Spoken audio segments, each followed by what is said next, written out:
entregar la palabra de Dios a todos. San Marcos 14:33. San Marcos capítulo 14, verso 33. Dice la Biblia: y tomó consigo a Pedro, a Jacobo y a Juan, y comenzó a entristecerse y a angustiarse. Y les dijo: mi alma está muy triste hasta la muerte, quedaos aquí y velad. Yéndose un poco adelante, se postró en tierra y oró que si fuese posible pasase de él aquella hora. Y decía: Abba, Padre, todas las cosas son posibles para ti. Aparta de mí esta copa, mas no lo que yo quiero, sino lo que tú. Amén, gloria a Dios. Una de las palabras más mencionadas en estos últimos días es crisis. Una palabra de 6 letras, pero que ha tocado profundamente la vida de la economía: crisis económica, crisis política, crisis familiar, crisis moral, crisis espiritual, etcétera. Es algo que ha llegado a todos los niveles de la vida, pero debemos recordar nosotros, la gente de Dios, la gente que tiene esperanza, la gente que tiene fe, que las crisis son la oportunidad que Dios tiene para glorificarse, para mostrar su poder, su amor y su gracia. ¿Puede entender esa frase? ¿Puede repetirla conmigo? Las crisis son la oportunidad que Dios tiene para glorificarse, para mostrar su poder, su amor y su gracia. Nosotros, los hijos de Dios, nunca estamos en crisis. ¿Cómo, pastor? ¿Le oí bien? Sí, me oyó bien. Los hijos de Dios nunca estamos en crisis. Enfrentamos crisis, atravesamos crisis, pero no estamos en crisis, sino que estamos en Cristo. Algunos creyentes parece que estuvieran más en crisis que en Cristo. Los hijos de Dios enfrentan, atraviesan, pero no están en, porque están en significa un estado de convivencia, de estar, de permanencia, pero nosotros estamos es en Cristo, y al estar en Cristo todo lo puedo. Pueden venir circunstancias, cualquier crisis, no estamos exentos por ser hijos de Dios. Una crisis sentimental, emocional, familiar, económica, no estamos exentos de ellas, pero no estamos en crisis, sino que estamos en Cristo, que es diferente. Eso marca la diferencia. Estar en Cristo es lo que nos hace más que vencedores. Y eso es lo que tú tienes que entender, que estás en Cristo y que en Cristo tú puedes sobreponerte a cualquier situación. Que por estar en Cristo y Cristo estar en tu vida, tú puedes ser invencible, pero en Cristo.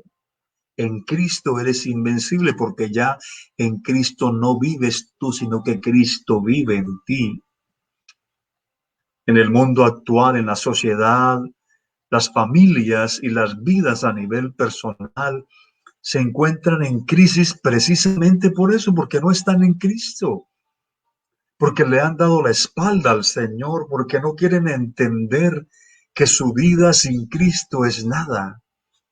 En su arrogancia, las personas pretenden vivir la vida sin Él, hacen planes sin tenerlo en cuenta a Él, organizan sus agendas sin esperar la dirección de Él, asumen cosas para su vida sin recibir la aprobación divina.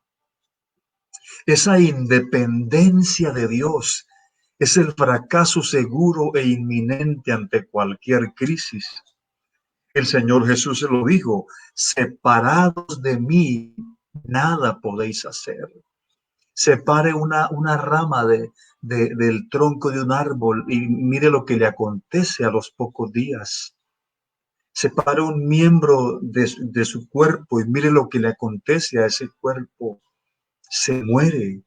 Eso sucede si nosotros pretendemos enfrentar la vida separados de Él, con esa independencia de Dios, con esa arrogancia. Todas esas crisis, todas las que vengan, uno las puede enfrentar solo en Cristo. Hay crisis de toda índole, pero una de las más duras de la vida es la crisis de fe. Cuando, cuando todas las fuerzas se juntan para debilitar tu fe en el Señor, cuando llega el día malo en que todas las fuerzas se unen, es como la tormenta perfecta.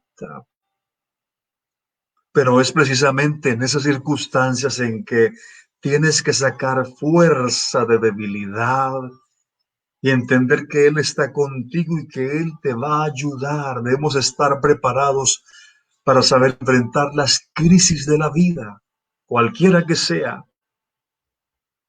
Todas esas situaciones que vienen y vamos a enfrentarlos dependiendo de Dios.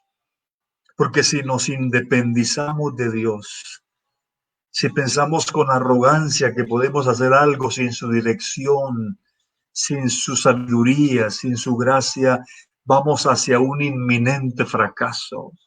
Santiago nos habla de la falsedad de querer vivir la vida sin la dirección de Dios.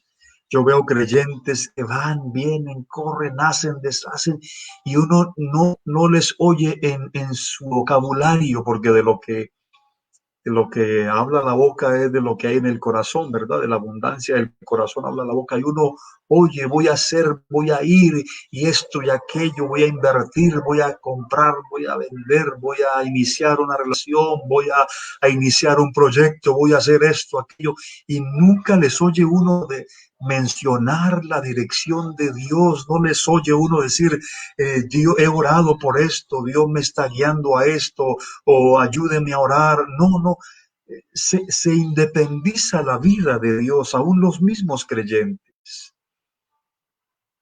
El apóstol Santiago dice en su carta, capítulo 4, Santiago, capítulo 4, verso 13, si tiene tiempo de mirar allí. Yo sé que en el culto virtual casi no se mira la Biblia, ¿verdad? Qué cosas. En el culto virtual casi no se mira la Biblia, pero bueno, si quiere mirar ahí un momentico conmigo, Santiago capítulo 4, verso 13, oiga lo que dice, una forma de expresar muy bonita, dice, entre signos de admiración, dice, vamos ahora, sí, como un españolete, vamos ahora, los que decís, hoy y mañana iremos a tal ciudad y estaremos allá un año y traficaremos y ganaremos cuando no sabéis lo que será mañana. Porque ¿qué es vuestra vida? En estos días más que nunca soy consciente de que la vida es así, un soplo. Aquí dice, ¿qué es vuestra vida? Ciertamente es neblina que se aparece por un poco de tiempo y luego se desvanece. En lugar de lo cual deberíais decir, en lo cual de lo cual, en vez de decir iremos, haremos, todo esto, deberíamos decir, si el Señor quiere, viviremos y haremos esto y aquello. Pero ahora os jactáis en vuestras soberbias. Toda jactancia semejante es mala, dice el apóstol. Es interesante notar esa forma en que está hablando la palabra. Otra versión dice, escuchen ustedes los que dicen hoy o mañana iremos a la ciudad, allí nos quedaremos un año y haremos buenos negocios y ganaremos mucho dinero. ¿Cómo pueden hablar así cuando ni siquiera saben lo que les va a suceder mañana? Su vida es como la niebla.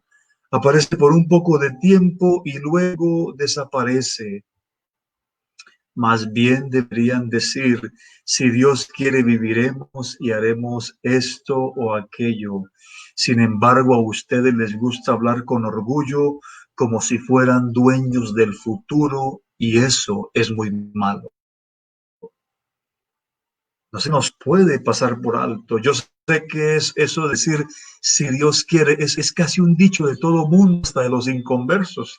Si Dios quiere, si Dios quiere. Pero cuando un hijo de Dios lo plantea, es un argumento que va más allá de las palabras.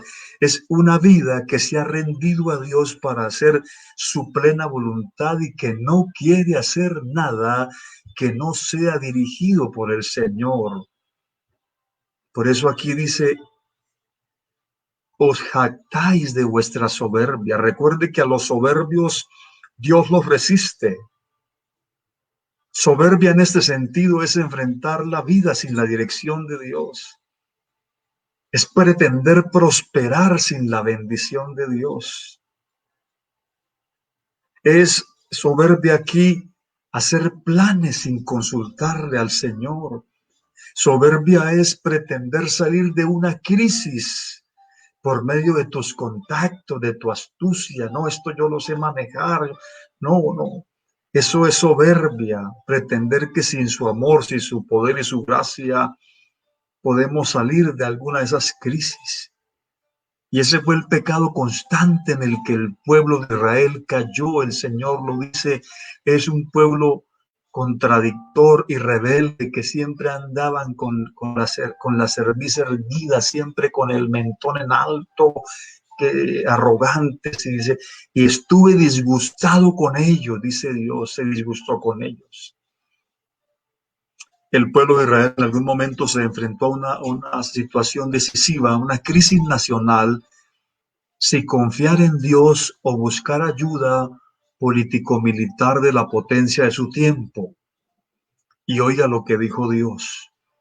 Ay de los hijos que se apartan, dice Jehová, para tomar consejo y no de mí, para cobijarse con cubierta y no de mi espíritu, añadiendo pecado a pecado, que se apartan para descender a Egipto y no han preguntado de mi boca, para fortalecerse con la fuerza de Faraón y poner su esperanza en la sombra de Egipto. Pero la fuerza de Faraón se os cambiará en vergüenza y el amparo en la sombra de Egipto en confusión. Ellos estaban en una crisis, un momento decisivo. ¿Qué vamos a hacer? ¿Vamos a quedarnos aquí esperando en Dios hacer su voluntad? ¿O nos vamos a ir a cobijar bajo la sombra de Egipto? Egipto era la potencia político-militar de esa época. Ellos prefirieron ir a cobijarse a Egipto y Dios habla. Dios habla porque el pueblo de Dios tiene una sombra. El que habita el abrigo del Altísimo morará bajo la sombra del Omnipotente. Quiero dejar este sencillo mensaje en sus corazones para no fallar en el manejo de las crisis que tenemos en la vida, porque repito, no estamos exentos de crisis. La pregunta no es, pastor, ¿por qué me llegó esto a mí? Van a llegar en el mundo, tendréis aflicción cuando pases por las aguas, cuando pases por el fuego, está escrito. El punto no es si van a llegar las crisis, el punto es cómo las voy a enfrentar, cómo voy a salir victorioso de esas situaciones, cómo me va a ayudar a mí esta situación, este valle, esta circunstancia adversa. ¿Cómo Dios va a trabajar en mí a través de esa circunstancia? ¿Cómo voy a depender yo de Dios en medio de esta situación que desafía mi fe, que desafía toda lógica, pero que no desafía al Dios Todopoderoso, porque a Él nada lo desafía, porque para Él no hay desafío, porque Él todo lo sabe, todo lo puede. Él es el Dios que todo lo tiene bajo su soberana voluntad. El pueblo de Israel decidió confiar más en el poder humano que en el poder divino. Y esa independencia de Dios es la que lleva al fracaso. Ser sabios en nuestra propia opinión es soberbia. En vez de confiar en el amor, poder y gracia de Dios.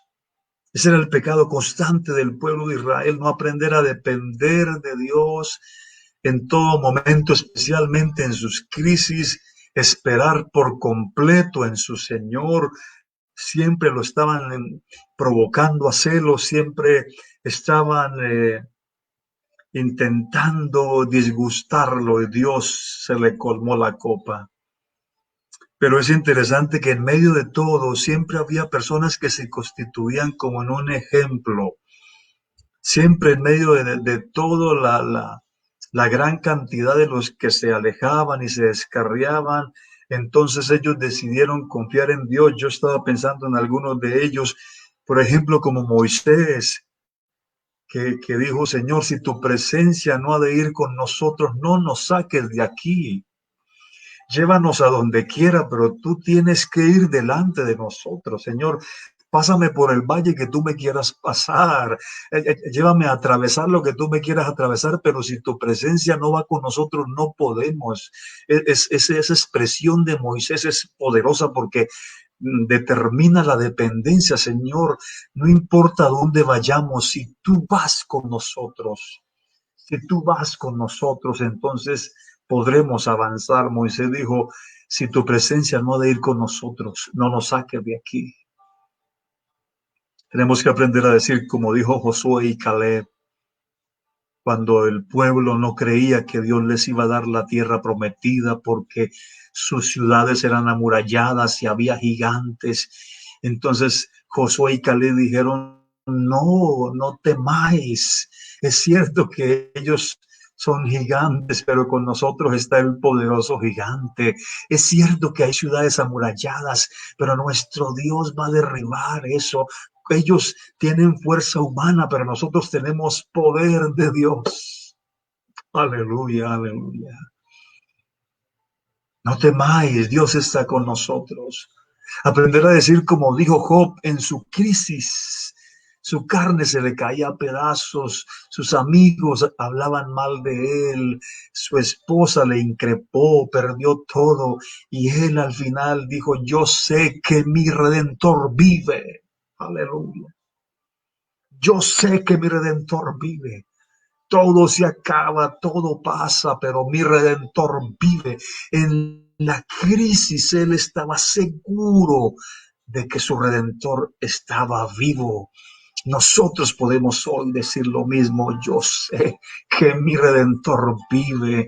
Él está conmigo. No entiendo lo que ahora enfrento, pero voy a esperar en Él. Me voy a aferrar a Él. Voy a apegarme a Él. Aleluya. Hay que aprender a decir como dijo el profeta Habacuc, después de que vio el panorama y no había cosechas, no había ganados. Todo era crisis nacional, había escasez, no había nada. Él miró todo el panorama, todo estaba como para deprimirse, como para llenarse de amargura, pero él dijo, con todo, aleluya, con todo lo que está pasando, con todo lo que estoy viviendo, yo me alegraré y me gozaré en el Dios de mi salvación. No de que en medio de la crisis tú tienes que aprender a gozarte en Dios y aún en todo momento, porque no es lo que vivimos, no es la circunstancia lo que determina nuestro gozo, es la presencia de Dios.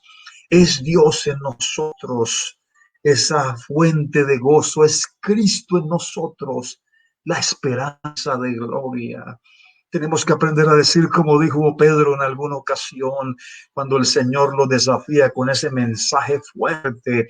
Y entonces Él les dice, desde la escritura, desde ese momento que Jesús lo desafió con su mensaje, así entonces muchos discípulos volvieron atrás y estaban los 12.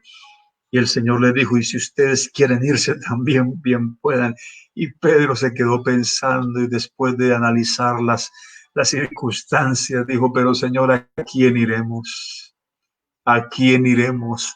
Solo tú tienes palabras de vida eterna.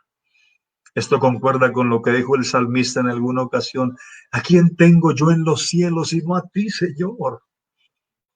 ¿A quién tengo yo como mi ayudador, como mi abogado, como mi juez? ¿A quién tengo yo en los cielos sino a ti? A ti me acerco, a ti me rindo. Y Pablo cerró con broche de oro. Todo lo puedo en Cristo que me fortalece. Es interesante que en la vida del mismo Señor Jesús como hombre hubo un momento crucial que él tuvo que enfrentar, y lo he tomado como centralidad de este mensaje, una crisis que él vivió, y yo le doy gracias a Dios que permitió que esa crisis, esa circunstancia, esa experiencia quedara registrada en la Biblia para que hoy nosotros la tomemos y aprendamos algo para nuestra vida como un referente de cómo enfrentar las crisis. Dice la Biblia, y tomando a Pedro y a los dos hijos de Zebedeo, es decir, a Juan y a Jacobo, comenzó a entristecerse y a angustiarse. Entonces les dijo, mi alma está muy triste hasta la muerte. Yendo un poco más adelante, se postró sobre su rostro, orando, y dijo, Padre mío, si es posible, pasa de mí esta copa, pero que no sea como yo quiero, sino como tú. Atención, atención, porque voy a tomar dos puntos clave, dos o tres puntos claves sobre el manejo de una crisis en tu vida. El cómo manejar las crisis. Aquí están las claves, los principios. Número uno, rodéese de las personas correctas. Rodéese de las personas correctas. Es muy importante quienes le acompañan a usted en medio de su crisis. Uno como hijo de Dios tiene que ser selectivo a la hora de invitar a alguien que le acompañe en esa crisis, en ese valle que está atravesando. Al compartirle a alguien que está atravesando una situación difícil, usted no se lo puede compartir a cualquiera, no todos le pueden ayudar, no todos están autorizados por Dios para hacerlo, no todos tienen la sabiduría para enterarse de esa situación, de esa crisis que está atravesando. No se puede hacer partícipe a cualquiera de esa situación. ¿Por qué? Porque definitivamente existen personas que no ayudan en nada, que en vez de ayudarte a llevar la carga que estás llevando, se constituyen en una carga para ti, tú llevando una crisis, una situación difícil, y esas personas que tú involucras no son las correctas, te hacen más peso. O sea, en vez de ayudar, empeoran la situación. En este punto tenemos que ser muy sabios, porque quienes te acompañan en tu crisis o te destruyen o te edifican. Se convierten en ayuda o se convierten en una carga más para ti. Note a quienes el Señor hizo partícipes de que estaba atravesando una situación difícil. ¿Cuántos apóstoles tenía él? 12. ¿Pero a cuántos invitó en ese momento crítico de su vida? ¿A cuántos les participó? A 3. Ahí hay una enseñanza muy importante. Porque usted tiene que saber con quiénes va a contar en el momento de esa crisis. Note que entre los 12 estaba Judas Iscariote. ¿Y por qué el Señor Jesús no invitó a Judas a compartirle que se encontraba en una situación crítica? Porque el Señor Jesús sabía que Judas era un traidor. Él sabía que no era honesto, que era totalmente desleal e infiel. Entonces, ¿de qué serviría hacerlo partícipe a este Judas? Por favor, amado hermano, amada hermana, amigos que están ahí, entienda esto. Existen personas que no deben estar en su círculo más cercano, no deben estar. No te hace bien. Tú dices, ay, pero es que es tan lindo, es tan linda, es tan especial, es que le tengo tanta confianza, mi amor, pero no te hace bien, es un Judas. o una Judas. No los involucres en tu círculo cercano, no. ¿Saben cuál era el hombre de más confianza de los 12? Judas. Ese era el hombre de más confianza, porque era el que manejaba el dinero, pero no era digno de estar en el círculo cercano del Señor. No era digno de que el Señor le dijera, estoy triste, como hombre, como humano. Qué lindo que hay esta faceta humana aquí en el Señor y que quedó registrada. Judas no era digno, como hay personas que no son dignas de que tú les participes, que estás en una crisis, en un conflicto, una situación. No, hay que ser selectivo. Permítame ser incisivo en eso, porque he visto muchos creyentes fracasando por rodearse de las personas incorrectas.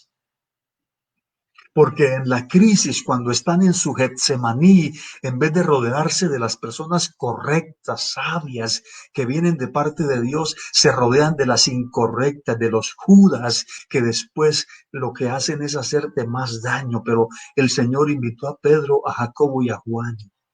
Era el círculo más cercano. Eran gente en los que el Señor dijo, con estos por lo menos puedo contar. Sé que se van a quedar dormidos en la oración, pero vamos que son buena gente, son honestos. Sí.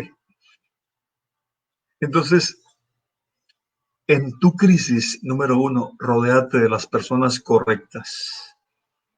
No te rodees de las personas ACF. Bueno, así los llamo yo les coloco una sigla, ¿no? Los ACF.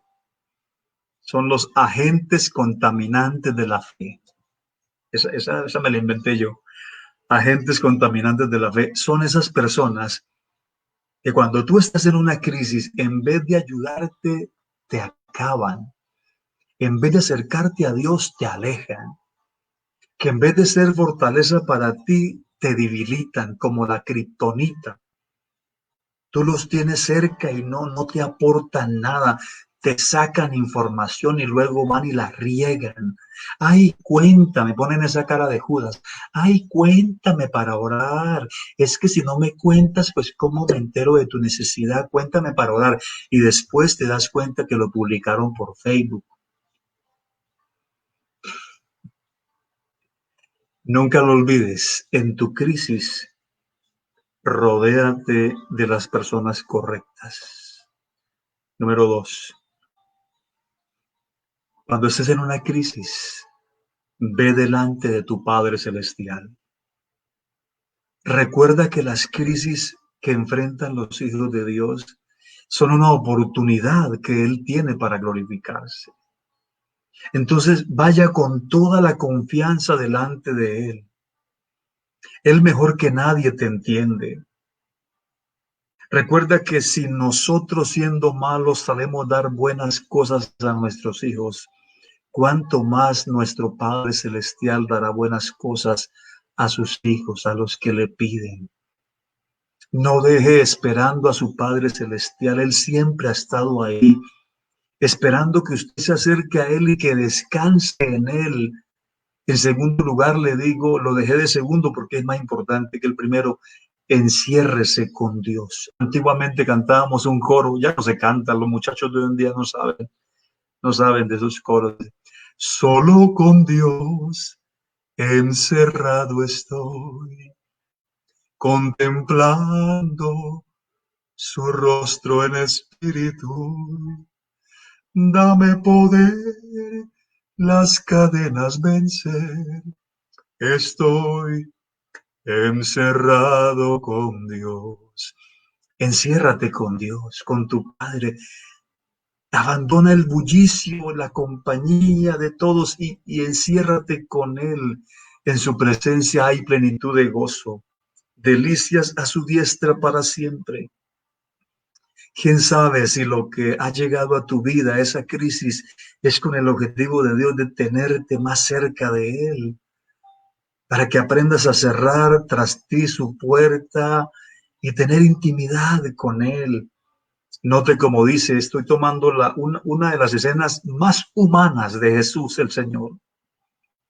Y estando en agonía, oraba más intensamente y viera su sudor como grandes gotas de sangre que caían hasta la tierra, y puesto de rodillas oró: Padre, si quieres, pasa de mí esta copa, pero no se haga mi voluntad sino la tuya. Y luego se le apareció un ángel del cielo para fortalecerle. Es el momento más crítico de nuestro amado Salvador. El momento más duro que tuvo que vivir como hombre en su humanidad, pero precisamente nos está dando un ejemplo, está sentando un precedente para todos nosotros, y estando en agonía oraba más intensamente. Yo te pregunto, ¿qué haces tú cuando estás en agonía? ¿Qué es lo que haces con más intensidad cuando estás en agonía? ¿Qué es? Seamos francos, seamos sinceros. ¿Qué es lo que tú haces más intensamente? ¿Te quejas? ¿Reniegas? ¿Te desanimas? ¿Divagas en mil pensamientos? He aquí el maravilloso ejemplo de nuestro bendito Señor.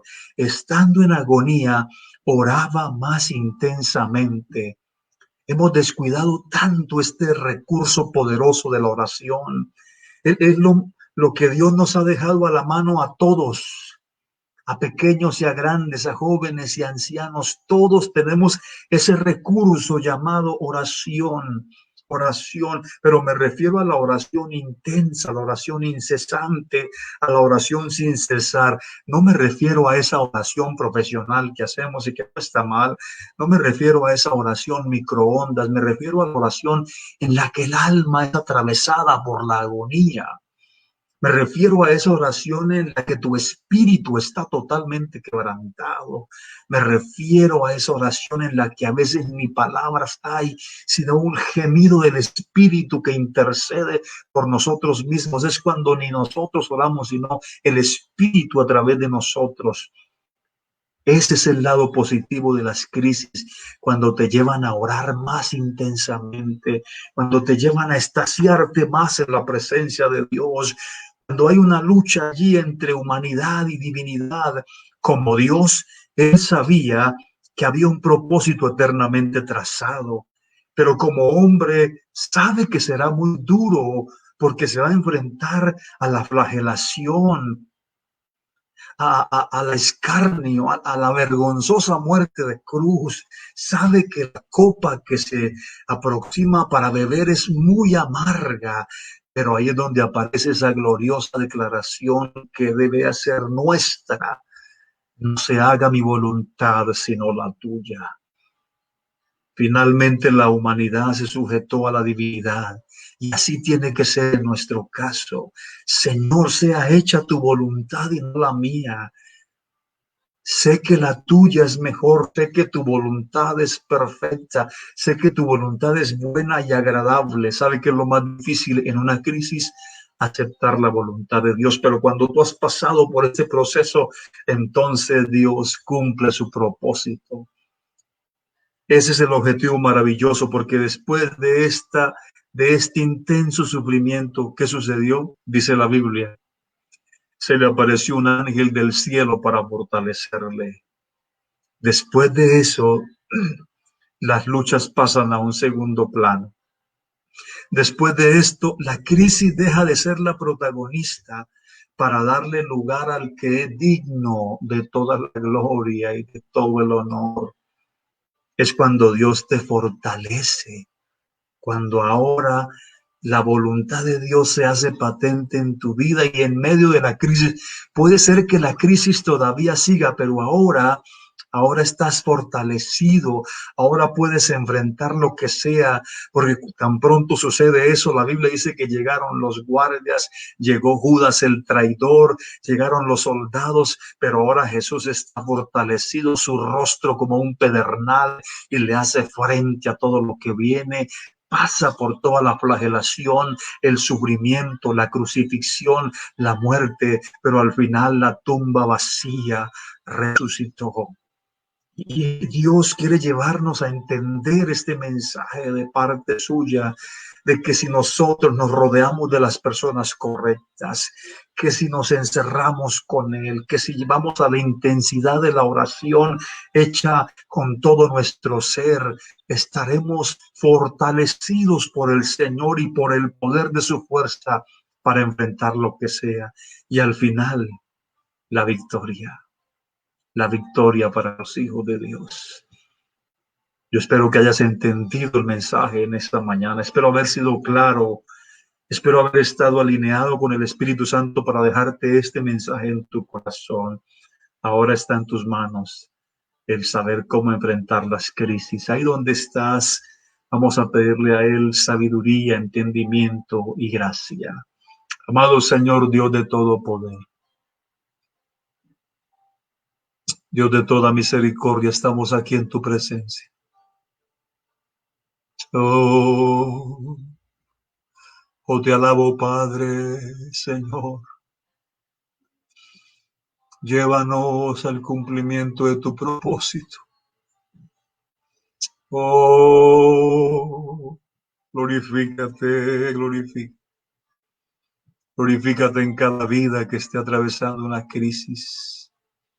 Ayúdanos a rodearnos de las personas correctas. Atrae a nosotros las personas correctas, las que vayan a ser de bendición, Señor. Oh, danos sabiduría, danos entendimiento, fortalécenos en medio de la agonía. Llévanos al lugar secreto contigo. Aleluya, aleluya. Oh Señor, porque allí nos vas a fortalecer en lo secreto. Me has hecho comprender sabiduría, Señor.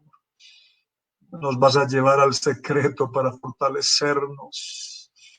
Y después de ser fortalecidos podremos hacerle frente a lo que sea y poder decir: todo lo puedo en Cristo que me fortalece. Aleluya, aleluya, aleluya. Oh, maravilloso.